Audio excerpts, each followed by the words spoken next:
Hello, hi, welcome back to all the competitive warriors and would-be teachers. So, already previous session lo manamu biodiversity part 1 చూసాము. ఇప్పుడు biodiversity part 2 చూద్దాము.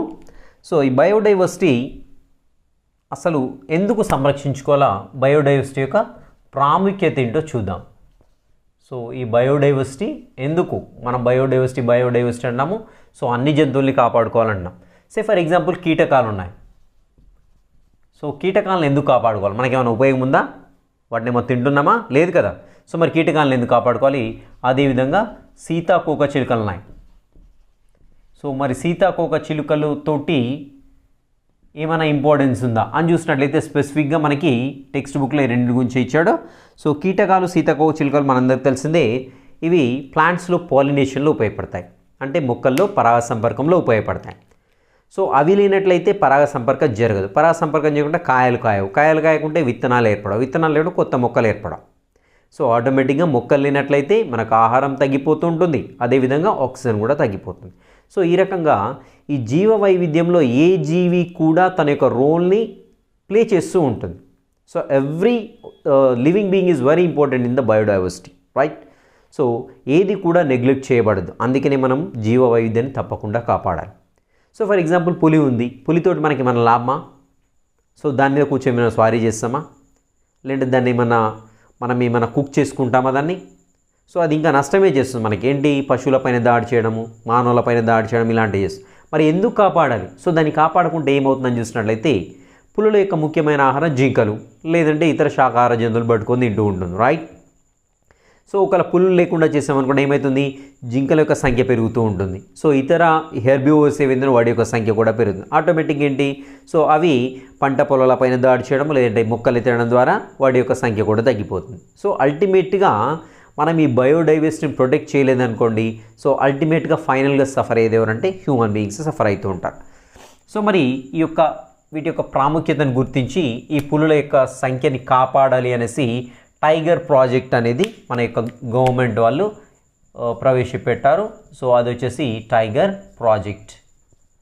So పులుల యొక్క సంఖ్యను పెంచడానికి government వారు చేపట్టిన కార్యక్రమం ఏంటంటే టైగర్ ప్రాజెక్ట్ ఇన్ ద 1972లో. సో ఈ టైగర్ ప్రాజెక్ట్ చేపట్టిన తర్వాత 1973లో పులుల యొక్క సర్వే చేయడం జరిగింది. సో వాటి యొక్క సంఖ్య అప్పుడు 2000గా ఉంది. సో తర్వాత కొన్ని సంవత్సరాల తర్వాత వీటి యొక్క సంఖ్య 3800కు పెరగడం జరిగింది, రైట్. సో ఇయర్స్ గుర్తుపెట్టుకోండి తప్పకుండా, టైగర్ ప్రాజెక్ట్. సో మరి ఈ టైగర్ ప్రాజెక్ట్ చూసినట్లయితే టైగర్ గురించి ఇంకేంటి, పులి గురించి చూసినట్లయితే ప్రపంచంలో ఉండేటువంటి పులుల జనాభాలో 60% పులులు అనేవి మన ఇండియాలోనే ఉన్నాయి, రైట్. సో ఇక్కడ చూసినట్లయితే ఈ పులుల సంఖ్య ఎందుకు తగ్గింది అని చూసినట్లయితే, సో పులుల సంఖ్య ముందు 100% ఉన్నట్లయితే వీటి యొక్క శాతం, పులుల యొక్క శాతం అనేది 30%కి 35%కి తగ్గించబడింది. So due to poaching. So poaching అంటే కూడా హంటింగే. సో మరి హంటింగ్కి పోచింగ్ తేడా అంటే పోచింగ్ వచ్చేసి ఏంటంటే ఎంటర్టైన్మెంట్ కోసం, సరదా కోసము వేటాడుతూ ఉంటారు, దాన్ని పోచింగ్గా చెప్పుకుంటాము. సో ఇలా పోచింగ్ తోటి ఏంటంటే మనకి ఈ యొక్క పులుల సంఖ్య 100% నుంచి 35%కి తగ్గడం జరిగిందనమాట. సో మరి దీనిని ఈ యొక్క పులులను సంరక్షించుకోవడానికి టైగర్ ప్రాజెక్ట్ అనేది ఇంట్రడ్యూస్ చేయడం జరిగింది ఈ కార్యక్రమం.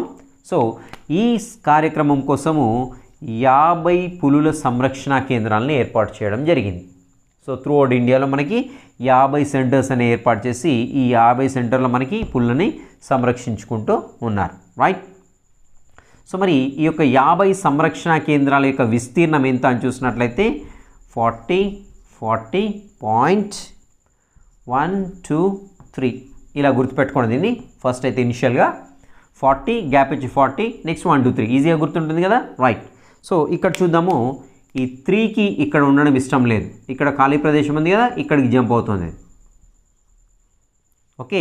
సో ఇక్కడ నుండి జంప్ అయ్యి ఇక్కడికి వచ్చేసింది. ఇప్పుడు చెప్పండి 40,340.12 స్క్వేర్ కిలోమీటర్స్. సో ఇది కంప్లీట్గా పులులను సంరక్షించేటువంటి ప్రదేశం యొక్క కొలత. ఇది ఎంత విస్తీర్ణంలో ఉందంటే 40,340.12. ఎలా గుర్తుపెట్టుకుంటారంటే ఇలా గుర్తుపెట్టుకోండి. 40 ఇవ్వండి, గ్యాప్ ఇవ్వండి, 40 + 1 2 3 రాయండి. 3 ఇక్కడ నుండి ఇక్కడ జంప్ అయినట్టుగా రాసేసుకోండి. సో ఈజీగా గుర్తుండిపోతూ ఉందన్నమాట. రైట్. సో ఇలా ఏంటంటే ఈ పులి టైగర్ ప్రాజెక్ట్ అనేది ప్రారంభించేసి ఈ పుల్ల యొక్క సంఖ్యని కాపాడడం జరిగింది. వాటి యొక్క సంఖ్యను కూడా క్రమక్రమంగా పెంచడం జరిగింది. ఇది వచ్చేసి పక్షుల వలస వలన కూడా పక్షులు వలసపోతూ ఉంటాయి. రైట్, వలసపోతూ ఉంటాయి. సో ఎలాంటి పక్షులు వలసపోతాయంటే శాశ్వత గూళ్ళు లేనటువంటి పక్షులు, పర్మనెంట్ నెస్ట్లు ఏవైతే ఉండో అవన్నీ శాశ్వత గూళ్ళు లేనటువంటి పక్షులు వలసపోతాయి, మైగ్రేట్ అవుతూ ఉంటాయి అన్నమాట. సో సాధారణంగా మార్నింగ్ టైంలో వెళ్తుంటాయి. నెక్స్ట్ అదేవిధంగా నైట్ అవర్స్లో మళ్ళీ ఈవినింగ్ అవర్స్లో రిటర్న్ అవుతూ ఉంటాయి. సో అలాంటి పక్షులను ఏమంటామంటే వలస పక్షులుగా చెప్పుకుంటూ ఉంటాం.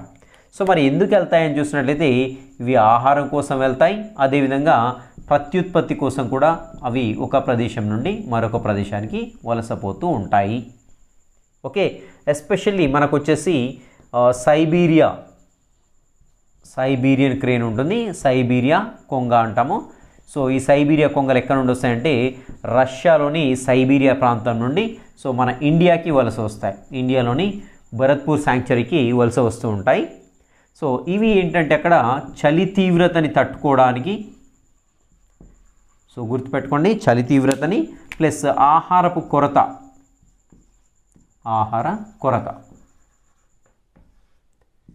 సో సైబీరియా కొంగలు ఇండియాకి ఎందుకు వలస వస్తాయని చూసినట్లయితే అక్కడ ఉండేటువంటి ఎక్స్ట్రీమ్ కండిషన్స్, అంటే చలి విపరీతంగా ఉంటుంది ఆ టైంలో, నెక్స్ట్ ఆహార కొరత కూడా ఏర్పడుతుంది.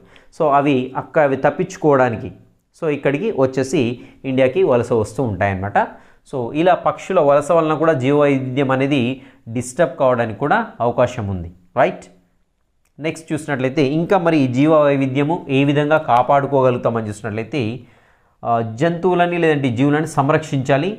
సో వాటి కోసం ఏంటంటే జాతీయ పార్కులు ఏర్పాటు చేస్తారు. సో నేషనల్ పార్క్స్ అనేవి ఏర్పాటు చేయడం జరుగుతుంది. సో నేషనల్ పార్క్స్లో ఏంటంటే 100% మానవ కార్యకలాపాలు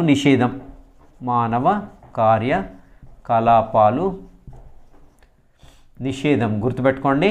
సో ఎట్టి పరిస్థితుల్లో కూడా మనుషుల్ని అక్కడికి ఎంటర్ కానియరు. ఈవెన్ పశువుల్ని కూడా గడ్డి మేపనియరు. సో గడ్డిని మేపనివ్వరు. So no grazing of animals are allowed in the national parks. ఓకేనా. సో ఇవి రెండు కూడా వెరీ వెరీ ఇంపార్టెంట్ పాయింట్, ఎందుకంటే ఒకసారి అడగడం జరిగింది. సో ఇక్కడ ఇంకొక వెరీ ఇంపార్టెంట్ పాయింట్ అంటే జంతువులని వాటి యొక్క సహజ స్థావరాల్లోనే సంరక్షిస్తూ ఉంటారు. సహజ స్థావరాల్లోనే జంతువులని సంరక్షిస్తూ ఉంటారు. ఇవి జాతీయ పార్కులు. సో ఈ జాతీయ పార్కులకు బెస్ట్ ఎగ్జాంపుల్ మనకి బుక్లో ఇవ్వడం జరిగింది. So Jim Corbett national park, ఇది వచ్చేసి నైనిటాల్లో ఉంది. గుర్తుపెట్టుకోండి, నైనిటాల్. సో ఎక్కడుంది నైనిటాల్ అని చూసినట్టయితే ఉత్తరాఖండ్. సో నైనిటాల్ ఎలా ఉంటుంది? ఉత్తరాఖండ్ అంటే నార్త్ ఇండియా కాబట్టి చల్లగా ఉంటుంది. గుర్తుపెట్టుకోండి. సో ఈ నైనిటాల్ ఎలా, ఇక్కడ ఒక చిన్న స్టోరీ ఏంటంటే నైనిటాల్ ఎలా గుర్తుపెట్టుకోండి, నైనిటాల్ బాగా చల్లగా ఉంటుంది కాబట్టి ఆ చలిని తట్టుకోవడానికి సో అక్కడికి పోయి బాగా జిమ్ చేసాం. సో బాడీ హీట్ అవుతుంది కదా, చలిని తట్టుకోవడానికి జిమ్ చేసాం. రైట్. సో అయినా తగ్గలేదు, ఏం చేసాం, కింద ఉన్న కార్పెట్ తీసుకొని కప్పుకున్నాం. సో జిమ్ కార్బెట్ ఎక్కడ ఉందంటే నైనిటాల్లో ఉంది. గుర్తుపెట్టుకోండి. So that is a Jim Corbett, ఇది ఒక నేషనల్ పార్క్. సో ఇంకా వచ్చేసి శాంక్చురీస్ లేదంటే సంరక్షణ కేంద్రాలుగా చెప్పుకుంటాం. సో ఇక్కడ ఏంటంటే క్రియేట్ చేస్తారు, సహజ స్థావరాలు కదా, ఇక్కడ సహజ స్థావరాలు కాదు. సో ఇక్కడ వచ్చేసి కృత్రిమ లేదంటే సహజ స్థావరాలు రెండు ఉంటాయి. ఇక్కడ కృత్రిమైన కావచ్చు, సహజ స్థావరమైన కావచ్చు. సో ఇక్కడ వచ్చేసి మనకి కొంతవరకు మానవ కార్యకలాపాలని ఎలా చేస్తాయి గుర్తుపెట్టుకోండి. సో ఇక్కడ వచ్చేసి మనకి పాకాల్ సంరక్షణ కేంద్రం ఉంది, పాకాల్ సంరక్షణ కేంద్రము.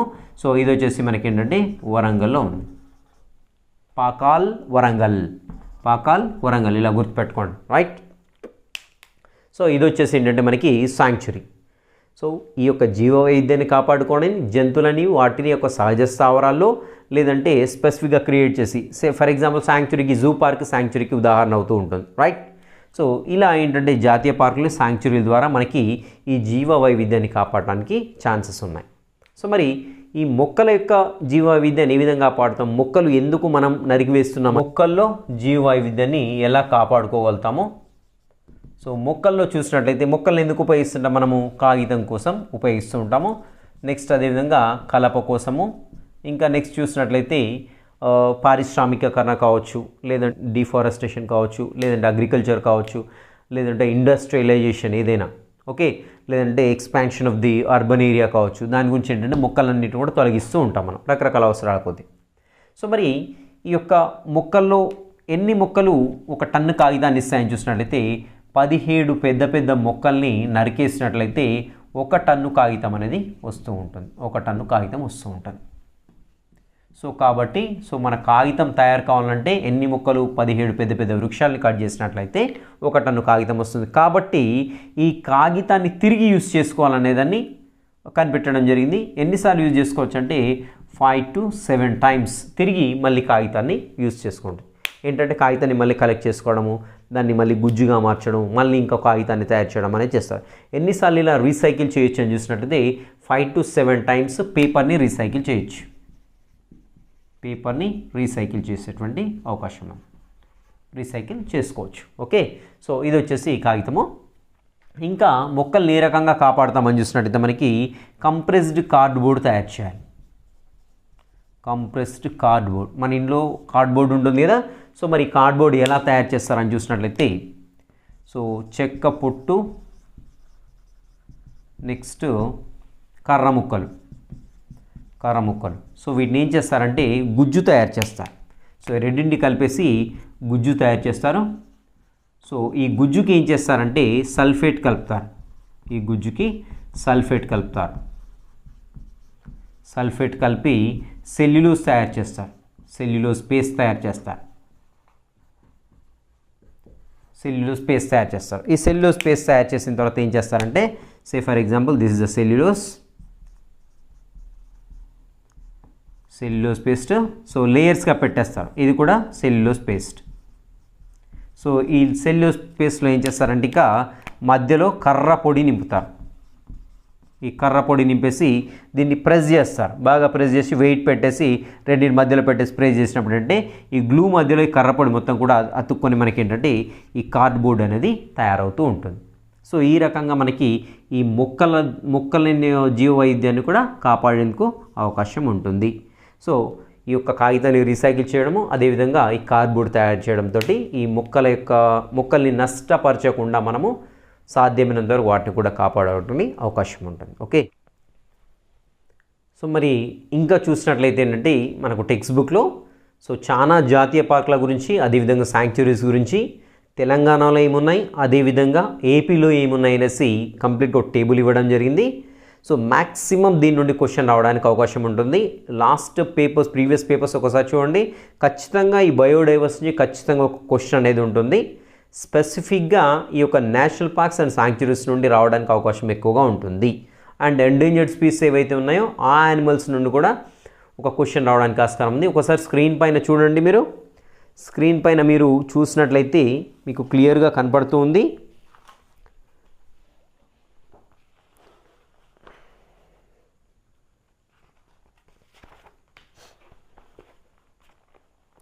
ఒకసారి స్క్రీన్ పైన చూడండి, స్క్రీన్ పైన మీకు క్లియర్గా ఈ ఫోటోలో చూడొచ్చు మనము. సో రకరకాల నేషనల్ పార్క్స్ గురించి, శాంక్చురీస్ గురించి ఇచ్చారు. సో ఏ జిల్లాలో ఉంది, సో అక్కడ పెంచబడేటువంటి, సంరక్షించబడేటువంటి మొక్కలేంటి, జంతువులేంటని ఇవ్వడం జరిగింది. సో దీంట్లో నుంచి క్వశ్చన్ ఎలా అయినా ఫామ్ చేయడానికి ఆస్కారం ఉంది, కాబట్టి అన్నీ కూడా ఖచ్చితంగా గుర్తుపెట్టుకోండి. సే ఫర్ ఎగ్జాంపుల్ ఇప్పుడు మీరు స్క్రీన్ పైన చూస్తున్న దానిపైన చూడండి ఒక క్వశ్చన్ సింపుల్గా. సో తెలంగాణ రాష్ట్రంలోని ఏ శాంక్చురీలో లేదంటే జాతీయ పార్కులో పులులు సంరక్షించబడవు అనే ఆస్కారం ఉంది, అడగడానికి ఆస్కారం ఉంది. సే ఫర్ ఎగ్జాంపుల్ ఇక్కడ అన్నీ చూసినట్లయితే అన్నిట్లో కూడా పులి ఉంది ఎక్సెప్ట్ అక్షర ఉజ్వల పార్క్ ఏదైతే ఉందో కరీంనగర్లో ఉందో, సో అక్కడ కేవలం జింకలు మాత్రమే సంరక్షించబడుతున్నాయి. సో అలా కాకుండా ఇంకా మనకి చూడండి బార్కింగ్ డియర్ అని ఉంది. సో బార్కింగ్ డియర్ ఎక్కడ సంరక్షించబడుతుందని ఇవ్వడానికి ఛాన్స్ ఉంది. సో ఇంతకుముందు పాత ఎగ్జామ్లో లాగా డైరెక్ట్గా జాతీయ పార్క్ ఎక్కడ ఉంది, ఇక్కడ ఏం సంరక్షణ, ఏ జిల్లాలో ఉందని అడగడం లేదు. సో ట్విస్ట్ చేస్తూ ఉంటాడు. సో ట్విస్ట్ చేసేందుకు అవకాశం ఎక్కువగా ఉంది కాబట్టి ఎలా అయినా ట్విస్ట్ చేయడానికి ఆస్కారం ఉంది. అండ్ ఇక్కడ వచ్చేసి కొన్ని స్పెసిఫిక్గా ఉంటాయి. సో వాటిని బాగా గుర్తుపెట్టుకోండి. నీల్గాయ్ ఎక్కడ సంరక్షించబడుతుంది, సో ఇంకెక్కడ కూడా మనకి కనిపించదు, కేవలం ఒకే ఒక జాతీయ పార్క్ ఉంది, అది పాకాల జంతు సంరక్షణ కేంద్రం అని క్లియర్గా కనబడుతూ ఉంటుంది. సో ఇంకా చూడండి, మనకి టాపిక్లో వచ్చేసి సైబీరియా కొంగల గురించి ఇవ్వడం జరిగింది కాబట్టి సైబీరియా కొంగలు ఎక్కడికి వస్తున్నాయి, వలస వస్తున్నాయి, ఎక్కడ సంరక్షించబడుతున్నాయి అనే ఆస్కారం ఉంది, అడిగే ఆస్కారం. సో అది వచ్చేసి ఏపీలో నేలపట్టు పక్షుల సంరక్షణ కేంద్రం ఒకటి, అదేవిధంగా తేలినీలాపురం పక్షుల సంరక్షణ కేంద్రం. సో ఇలా ట్విస్ట్ చేయడానికి అవకాశం ఉంది కాబట్టి డెఫినెట్గా టేబుల్ మొత్తం బయాట్ చేయాల్సిందే, ఇంకా దీంట్లో ఎలాంటి డౌట్ లేదు, ఖచ్చితంగా బయాట్ చేయండి. So all the best the would be teachers and have a great day.